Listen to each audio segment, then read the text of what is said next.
Voilà. Hello, hello. La blague bien lourde que j'ai faite tout le long du suivi. Voilà. J'ai l'habitude. Voilà. Donc, Elodie, on est là pour discuter de ton suivi. On Oui. est arrivé à la fin. Oui. On est au bilan final. Oui. Donc maintenant, il est l'heure de regarder comment ça s'est passé. J'ai ma petite feuille parce que c'est mon anti-sèche. Première question, est-ce que tu peux te présenter? Oui, très important, ça va, je sais répondre. Donc, moi, c'est Elodie, donc j'ai 31 ans, bientôt 32.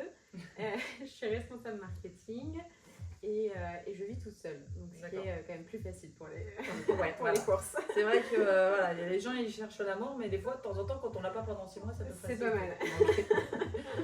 À bon entendeur. Qu'est-ce qui t'a poussé à prendre un accompagnement nutrition? Alors déjà, tu m'as trouvé où? Alors, je t'ai trouvé sur Google, j'ai fait ma petite recherche. Faire une blague de merde sur trop tard. Non. Vas-y. On a le droit à les blagues, ouais. Oui. Non, j'ai fait classique, j'ai cherché nutritionniste d'Amorlé et t'es apparu dans mes recherches et ensuite j'ai regardé sur Instagram. Je pense que je t'ai envoyé du coup le premier message et du coup après tu m'as appelé et voilà. Ok. Et pourquoi alors un suivi nutrition, c'était quoi à la base? Alors moi je pourrais le dire parce que je me rappelle, mais je te laisse parler. Oui. Je pense que j'étais arrivée à un moment de ma vie où j'avais besoin de me reprendre en main et d'être aussi accompagnée. J'avais besoin de perdre du poids parce que même si j'étais pas une grande complexée, quand tu changes de taille de pantalon, tu te commences à te poser les bonnes questions. Et puis tu essayes de faire des petits régimes que tu connais, de faire attention, etc. Et puis tu perds pas de poids finalement. Et donc tu dis, je vais appeler une pro qui va m'aider. Et je pense que j'avais besoin de cet accompagnement-là aussi pour avancer et pour déclencher cette perte de poids. Et... Ouais, parce que tu avais essayé toute seule de ton côté? Oui, j'ai essayé toute seule de mon côté en me disant, je fais un peu attention et puis je mange un peu moins de ci. Puis tu fais ça sur un petit moment et puis finalement tu reviens à tes mauvaises habitudes et tu perds pas quoi. Et est-ce que même quand tu as fait le suivi, tu avais la sensation d'avoir des connaissances nutrition? Tu penses que c'est quelque chose qui t'a handicapé ou je pense que j'avais l'impression de bien faire. Tu vois, quand au début tu m'avais demandé de t'envoyer des photos de mes repas et tout pour que tu vois ce que je mangeais avant notre premier rendez-vous. J'avais l'impression que c'était pas si catastrophique que ça et de manger plus ou moins équilibré et en tout cas de pas manger des fast-food à chaque repas. Et puis pourtant tu vois en discutant tu te rends compte que non et qu'il y a un manque de connaissances finalement sur ce que je mangeais et surtout sur les macros etc. Et que finalement quand je prenais du maïs pour un légume c'était un légume. Je me souviens aussi. Non, mais de toute façon, oui, il y a les croyances et puis il y a ce qu'on a appris, l'éducation qu'on a eue derrière tout ça. Et donc, tu es dans le cas de beaucoup de monde quand tu as appris à faire quelque chose. Voilà, il y a des choses que tu penses bien faire. Oui, c'est ça, tu dis, je mange ça, c'est bien. Et puis en fait, tu te rends compte que, non, c'est pas bien, ou c'est pas équilibré. Ou c'est pas assez, ou c'est trop, ou c'est pas au bon moment aussi. Voilà, parce qu'après, on a réussi à bouger pas mal de choses. De trucs. De mémoire, tu n'avais pas non plus une tonne de poids à perdre, parce que tu étais déjà une très jolie jeune fille. Mais voilà, tu rentrais plus dans tes pantalons et dans ta taille habituelle. Tu as perdu combien au final? On est à 8 kilos, moins 8 kilos. Voilà. Donc ça, c'est la petite victoire. 8 kilos. Grande victoire. Ensuite, ces 8 kilos, c'est même de taille en moins, c'est un corps qui se remodèle, on a vu il n'y a pas longtemps, tu m'as ressorti une photo l'année dernière avec une même tenue maintenant, on voit le gars. Donc c'est une belle victoire. Et puis en plus, les 8 derniers kilos, c'est pas forcément les plus simples. Donc, non, on a pris notre temps, mais finalement, et c'est pas aussi qu'une perte de poids, je pense que c'est aussi tout l'apprentissage de bien manger en fait qui fait qu'on perd du poids, etc. Donc c'est Et puis tu m'as dit un truc dans un des derniers rendez-vous où ça m'avait marqué parce que tu as dit j'ai pas que appris la nutrition ou même ce que c'est qu'une calorie ou ce que c'est qu'une macro, etc. Tu avais aussi appris une nouvelle philosophie de vie, à t'aimer et à apprécier ton corps, à apprécier l'image que tu renvoies et je pense que c'est presque plus important même qu'un poids sur une balance. Ah oui, non mais c'est clair, mais c'est ce que je discutais aussi avec une amie là, c'est que il y a la perte de poids et c'est ce pourquoi on est là finalement, perdre du poids. Enfin, j'imagine que l'objectif premier quand on t'appelle c'est de perdre du poids. Et puis finalement on perd du poids, mais en même temps on gagne tout cet apprentissage-là autour de la nourriture. On gagne à aussi se faire confiance, à se dire je fais le bon choix et ça donne aussi confiance. De t'avoir toi en suivi, ça catalyse vraiment le truc. Non mais c'est vraiment important, enfin moi je trouve que c'est vraiment important de t'avoir en suivi. C'est là où on se met à pleurer. Non mais c'est vraiment super c'est vraiment super important d'avoir ce suivi et d'avoir ce partage, d'avoir cette motivation et les photos en effet c'est hyper important parce qu'on se rend compte de l'avant-après. Et puis après quand on se voit en photo on se dit ouais, enfin je suis contente de me voir en photo parce que pour une fois je me plais en photo et j'ai pas le gros bras comme ça ou j'ai pas le petit bourrelet là et du coup on se rend compte sur les photos que oui on a changé et qu'on se plaît beaucoup plus quoi. Donc ça je milite là-dessus hein. Le chiffre sur la balance c'est un indicateur. Voilà, c'est un indicateur. On peut pas dire faut pas le regarder ou il faut le regarder. Voilà, c'est un chiffre à prendre quand même. Derrière ça il y a des mensurations et tout, mais à chaque fois je le dis, les photos, le rendu, les yeux qu'on a sur soi, qu'on porte sur soi, et c'est ça en fait le plus important et c'est ça qui a changé.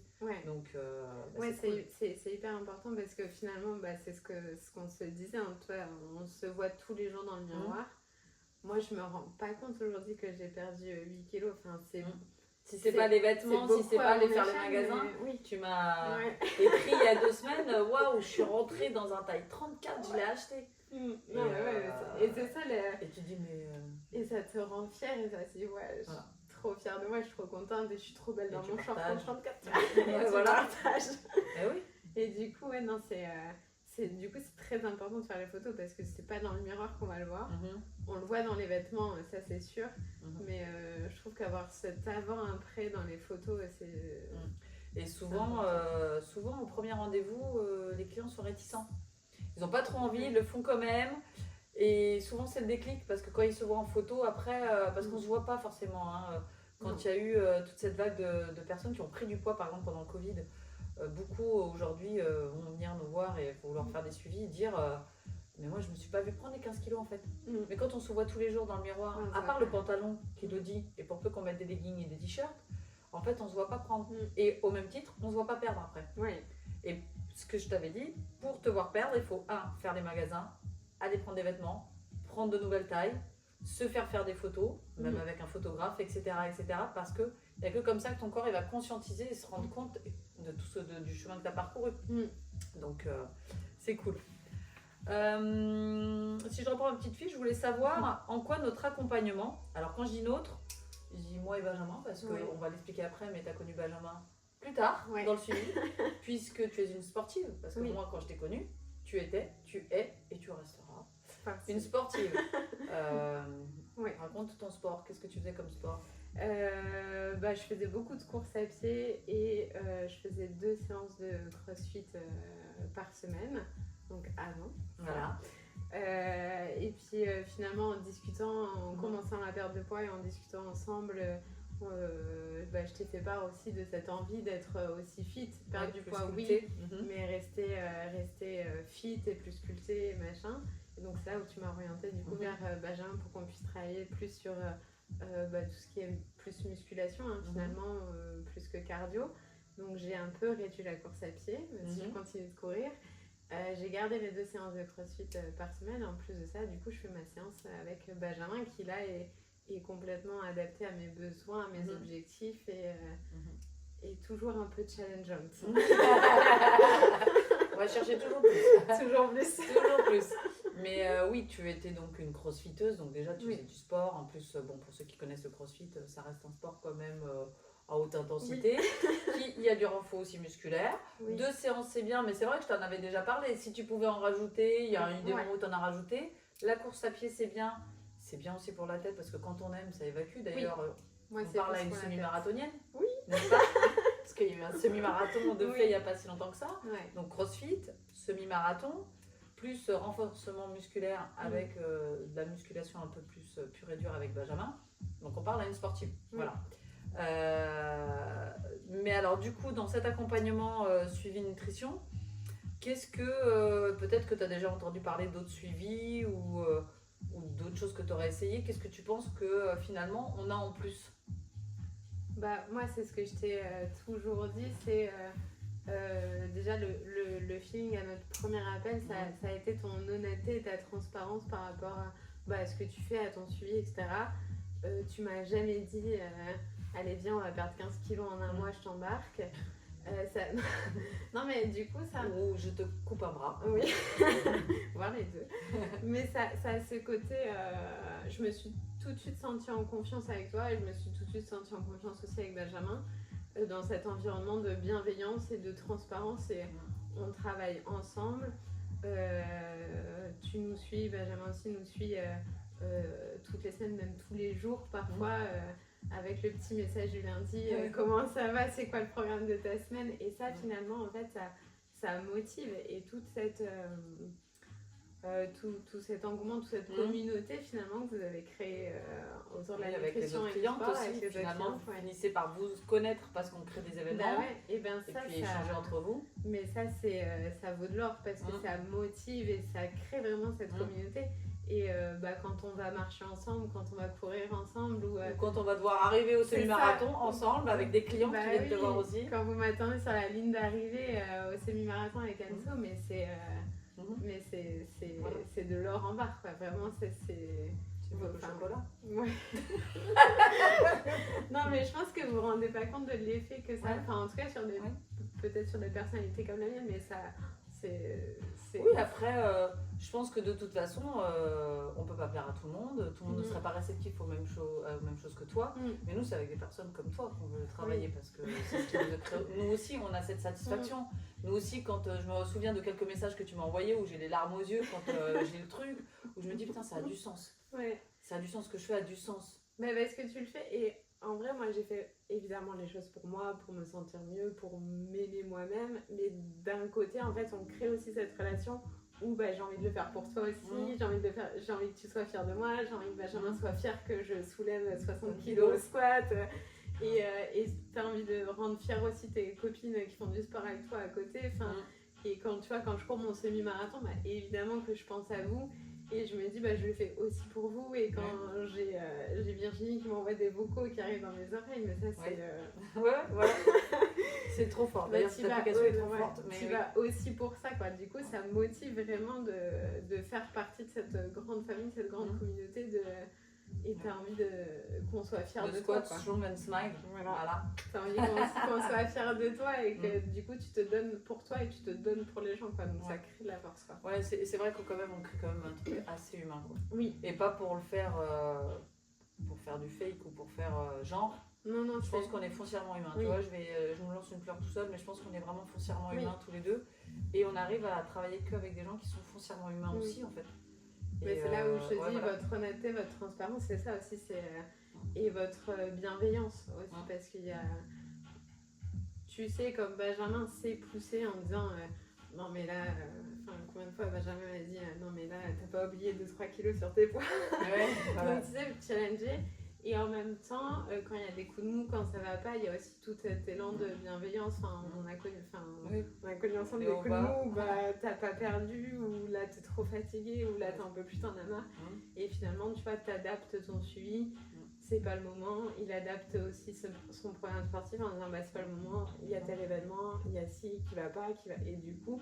C'est adapté. Voilà, c'est adapté. Il y a toute cette bienveillance qui nous entoure et qui fait que on avance et on avance aussi. Et puis tes galères, c'est mes galères. Et puis voilà, on trouve une solution pour les contourner. Ouais, parce qu'on est sur le même chemin. Oui. Et après, ce qu'on dit et ce qu'on déplore de temps en temps aussi, c'est que ce qu'on répète à nos clients, c'est qu'il faut communiquer aussi avec nous. Donc on va les chercher.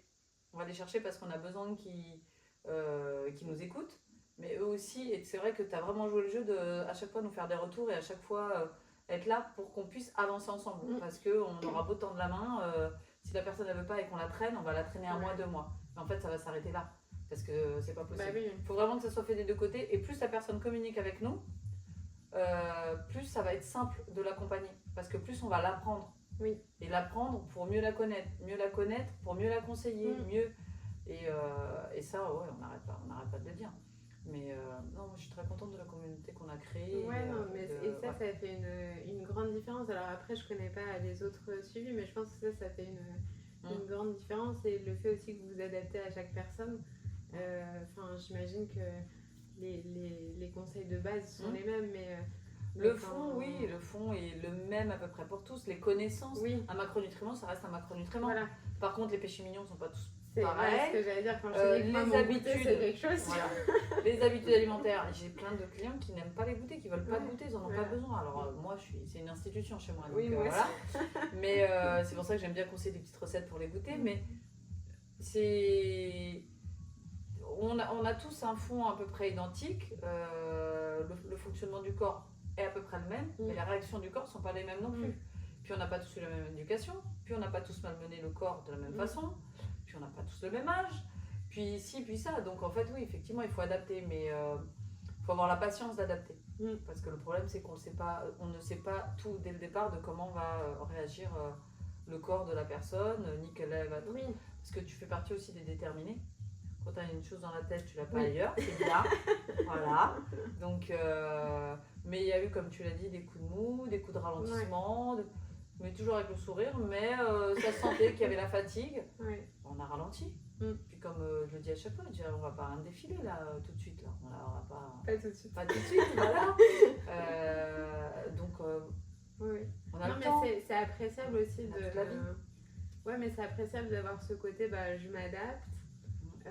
Et je m'adapte aussi à tes envies, tu vois, quand je te dis, moi le goûter c'est quand même quelque chose, m'enlève pas mon goûter, et que du coup on adapte les autres repas à côté pour pouvoir garder ça. Je trouve que c'est assez important parce que finalement, moi c'est ce que je dis souvent à mes copines, c'est que j'ai appris à mieux manger, mais je kiffe toujours autant. Parce que je pense qu'en tant que bon français, la bouffe, c'est d'abord un kiff et c'est pas une nécessité. Et je pense que c'est important de garder ce plaisir de manger. Et finalement, je trouve qu'on a réussi ensemble à trouver une nouvelle façon de manger qui soit équilibrée et bonne pour ma santé et qui me fasse kiffer en même temps. Et en fait, du coup, pour moi, c'est pas du tout une contrainte. Parce qu'aujourd'hui, j'aime tout ce que je mange tout au long de la journée. Et en plus de ça, je sais que c'est bien pour moi, pour mon corps, pour ma santé, tu vois. Donc ça, c'est vraiment la victoire. Et ça me fait penser à cette notion du plaisir. On m'en parle souvent, mais pas toujours sous bon terme. C'est arrivé assez souvent que, parce qu'on m'accompagne au restaurant ou lors d'événements, et qu'on me voit manger, on me dit, mais tu te fais jamais plaisir ? Et je réponds, mais ce que je viens de choisir me fait plaisir. Elle me dit, mais tu fais jamais, alors je vais dire un truc au hasard, mais des pâtes carbo ou des trucs un peu des trucs très riches. Je peux répondre si quand j'en ai envie déjà. Mais en fait, la personne en face ne va pas se rendre compte que c'est un plaisir de manger comme je mange, c'est-à-dire équilibré. Alors je peux entendre que ce ne soit pas le cas au départ quand on n'a pas été éduqué comme ça. Et je n'ai pas été éduquée comme ça, je n'ai pas toujours eu ce plaisir-là. Mais au fur et à mesure de mes changements que je partage maintenant avec mes clientes, mais avant de faire changer des gens, j'ai d'abord moi changé, je me dis, mais moi c'est un plaisir. De me prendre une bonne viande avec des légumes grillés, de prendre le petit riz qui va avec, c'est un plaisir. Et est-ce qu'on t'a déjà fait ce type de réflexion à toi ? Ah bah oui. Voilà. Et là, qu'est-ce que tu leur réponds ? Ou les réflexions, c'est mais arrête avec ça, mais vas-y, mais prends ça, c'est bon. T'es bien là. Oui, t'es bien comme ça, pourquoi tu fais ça ? Et parce qu'en fait, c'est des choix personnels après.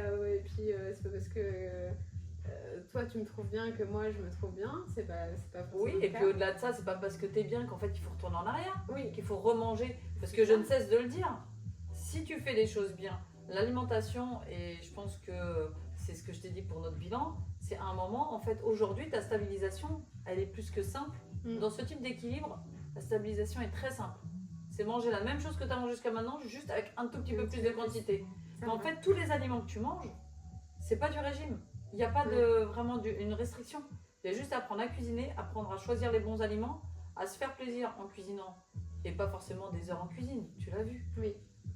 Il y a beaucoup de choses qui sont simples. Oui, c'est ça aussi, c'est que je pense que je t'ai mis les règles directes, c'est que moi j'aime pas passer mon temps en cuisine Et j'aime pas.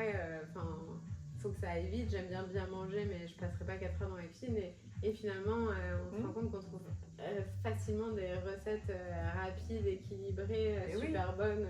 Puis on n'a pas besoin de changer. J'ai beaucoup de personnes qui ont toujours besoin. Moi, j'aime la variété, mais en fait, si on regarde à la vérité, dans le côté nutritionnel qu'ils ont aujourd'hui et qui mangent mal, mais ils mangent mal à peu près les mêmes plats toutes les 2-3 semaines. Oui. Il est très facile de trouver 2-3 semaines de menus équilibrés, là où aujourd'hui, il tournerait sur 2-3 semaines de menus non équilibrés. Mais en fait, j'ai l'impression que les gens pensent que parce que ça va être équilibré, déjà, ils vont penser d'office, c'est une croyance, que c'est fade. Oui. Et comme c'est fade, ils vont se dire, bon, bah, c'est fade, mais il ne faut pas que je m'ennuie. Donc, comme c'est fade, je veux bien que ce soit fade tous les jours, mais que ce soit au moins amusant, que ça change. Ouais. Tu vois ? Alors qu'en fait, c'est pas du tout ça. Non. Mais bon, il faut le tester pour le comprendre. C'est difficile des fois de l'expliquer aux personnes quand... et c'est d'ailleurs l'objet de ce témoignage, et c'est vrai, et c'est bien, et merci de te prêter au jeu. Parce que, quelque part, nous, quand on le dit, ils vont se dire, bon, c'est leur métier, c'est normal, ils nous vendent leur salade, quoi. À la salade, d'ailleurs. On en parle de la salade, mais...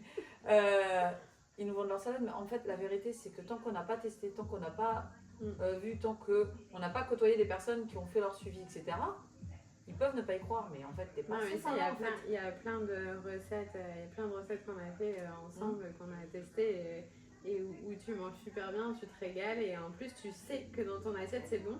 Oui. Et du coup, moi, je trouve que tu l'apprécies encore plus. Ouais.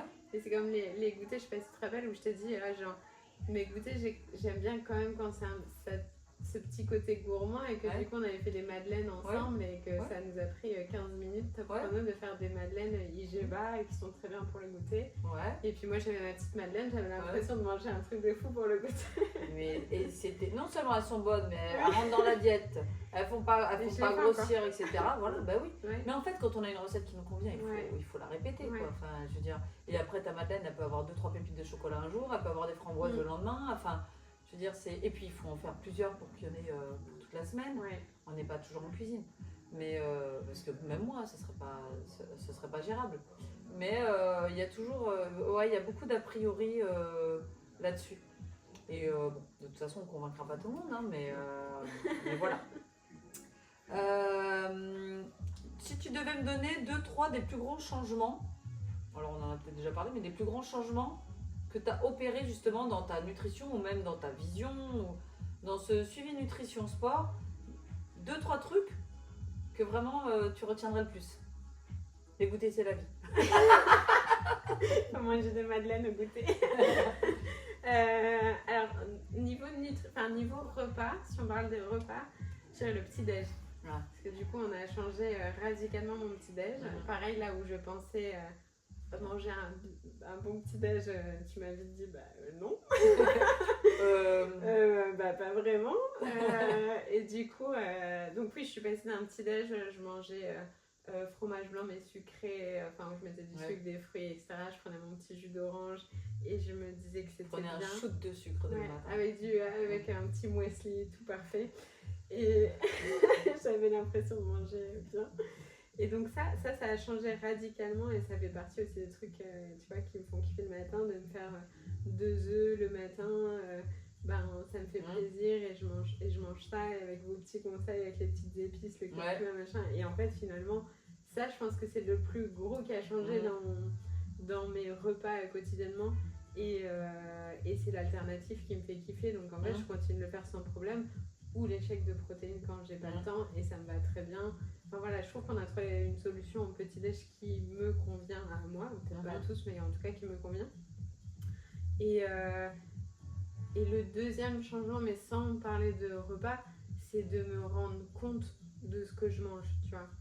De me rendre compte que là je mange un glucide, que là je mange une protéine, que là je mange un lipide, et les proportions aussi. Que tu vois, quand tu me dis pourquoi tu prends ça alors que tu as déjà mangé ça là, parce que en fait j'avais pas conscience avant que je mangeais de glucides et que ça n'allait pas. Et du coup je prends conscience de ce que c'est, je prends conscience de ce que je mange, et du coup ça me permet naturellement d'équilibrer, de me dire non, j'ai pas besoin de ça parce qu'en fait ma dose de glucides j'ai eu là parce que je mangeais mes pâtes, ou j'ai pas de raison de manger ça, et j'en ai pas forcément envie ni besoin là, donc On verra ça plus T'as tard. appris à reconnaître ce qu'il y avait dans ton assiette ou même dans Exactement. n'importe quoi de ce que tu mangeais dans la journée. Parce que Exactement. le problème, c'est que les glucides reviennent beaucoup.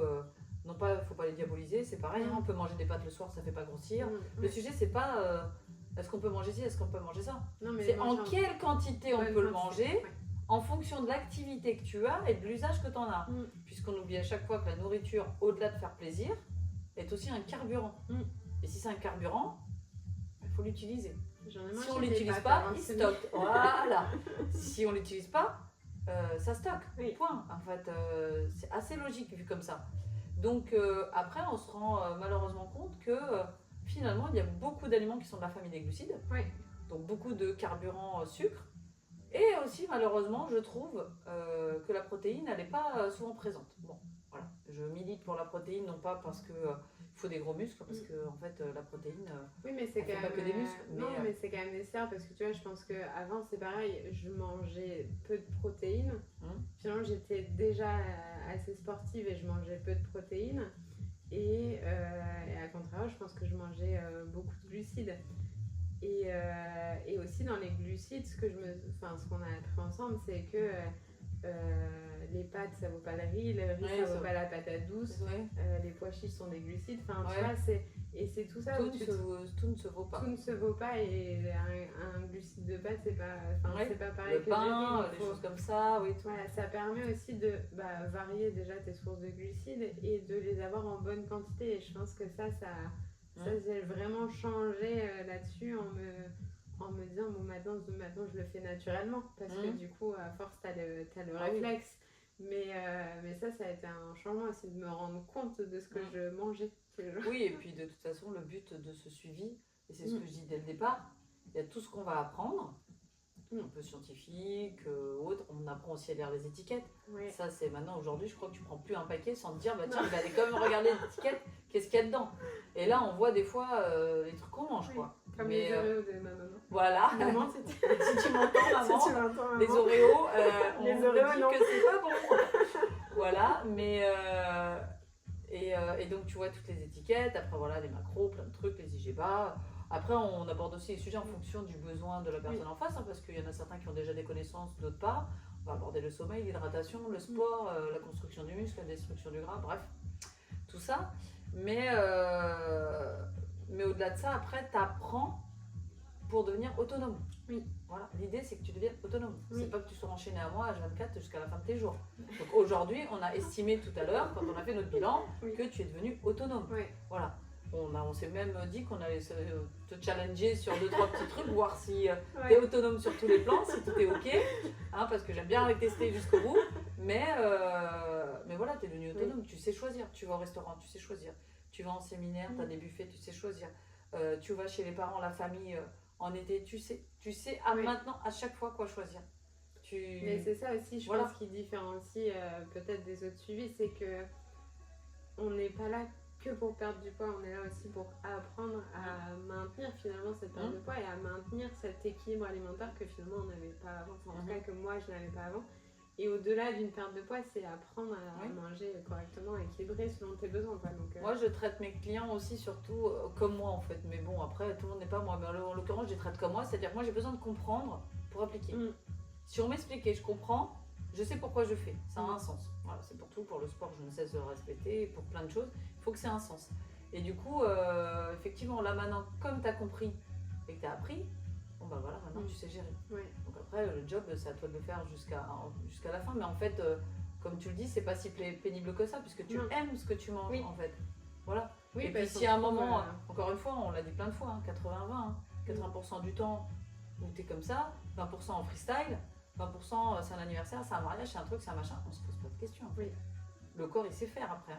Ça, traiter les 20% où tu auras débordé par rapport à d'habitude, non seulement le corps il sait faire, mais en plus il va te le dire le lendemain, parce qu'il va te dire ouais t'as trop mangé, tu te sens pas très bien, donc en fait t'auras pas trop envie de manger ce jour-là, le lendemain, et en fait tout est dans l'ordre et tout est facile.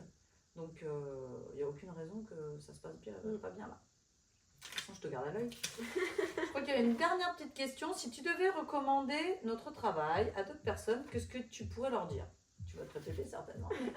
Qu'est-ce que tu leur dirais? Est-ce qu'on t'embauche en tant que commercial? Qu'est-ce que tu dirais? Fuyez.